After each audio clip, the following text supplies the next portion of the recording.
many of you are perfectionists? I'm a recovering perfectionist. By the way, that's why I ask.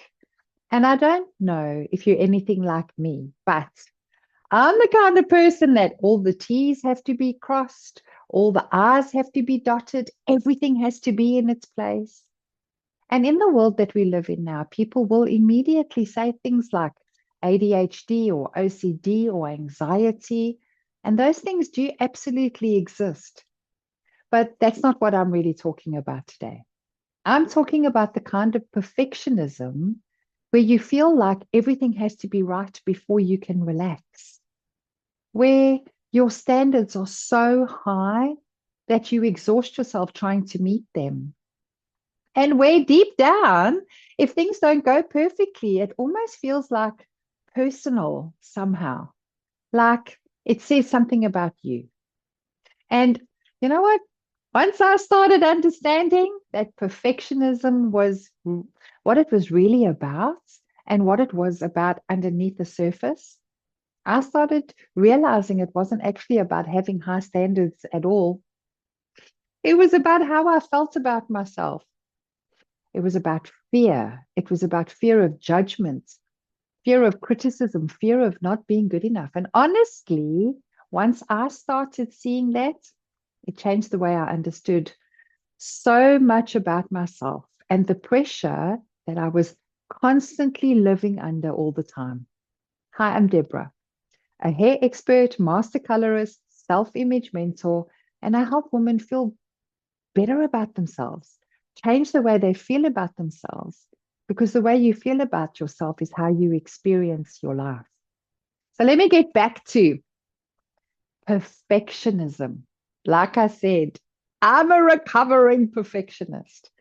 Oh gosh, it feels weird saying that out loud, but in some ways, I'm not embarrassed about it because it's who I am. But in other ways, I am embarrassed about it because it controlled my life for years. It controlled how I saw myself. And in some cases, it still does. How I thought other people perceived me, how hard I was on myself constantly. And I never understand why people would get so emotional about things or why I would get so emotional when people didn't do things the way I wanted them done. Gosh. Oh, can you see the difference? Because when you're a perfectionist, you often don't realize how controlling it can become internally. Not necessarily controlling of people in a horrible way, but controlling because you're trying so desperately to avoid things going wrong, to avoid criticism, trying to avoid judgment, trying to avoid feeling like you failed somehow. And I think for many women, mm, perfectionism becomes form of an emotional protection. If anything, if everything looks right and everything's done properly, and if everyone's happy, you don't feel like you've made a mistake. And maybe you finally feel safe. Maybe nobody can criticize you. Maybe nobody can reject you. Maybe nobody can make you feel stupid or not enough. And I don't think many perfectionists even realize how exhausting that becomes because your brain never switches off. You're constantly working through how things can be better.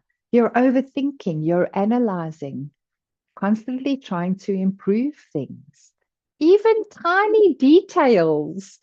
I remember replaying conversations in my head afterwards, sitting in my car thinking, why did I say that? Did I talk too much? Did I sound stupid? Should I have worded things differently? And meanwhile, the other person probably had no idea.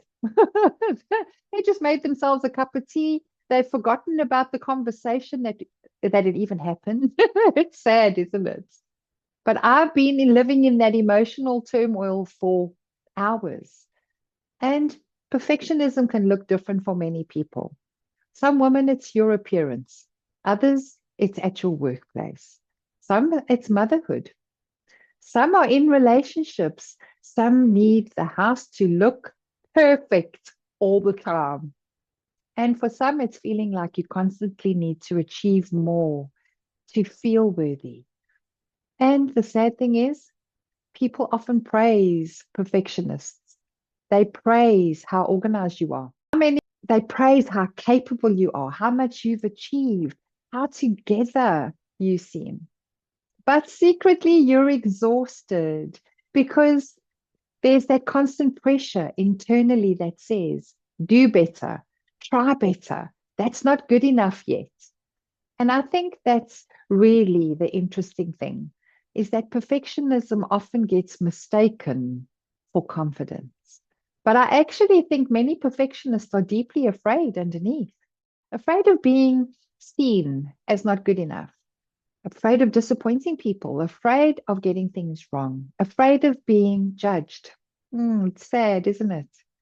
And sometimes it starts so young. Sometimes you grow up feeling like love was connected to achievement or behavior or getting things right or making people happy or not causing problems.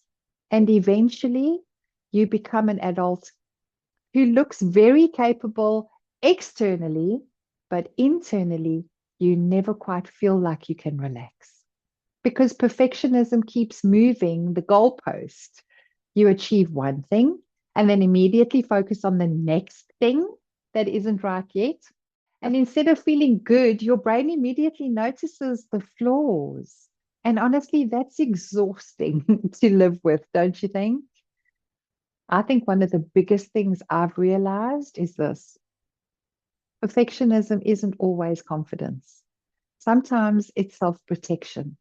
Sometimes it's a woman trying very hard not to feel judged, criticized, or not enough. And once I started understanding that, hmm, I started speaking to myself differently. I started looking at myself differently, more gently, more compassionately, because underneath perfectionism is often just a woman that has learned that being imperfect didn't feel emotionally safe. And so, if you're somebody that feels exhausted trying to hold everything together all the time, maybe this is your reminder that your worth was never supposed to come from perfection. It's never about perfection, it's about just being you. Maybe you begin noticing how much pressure you've been living under and asking yourself gently, what am I afraid will happen if I'm not perfect?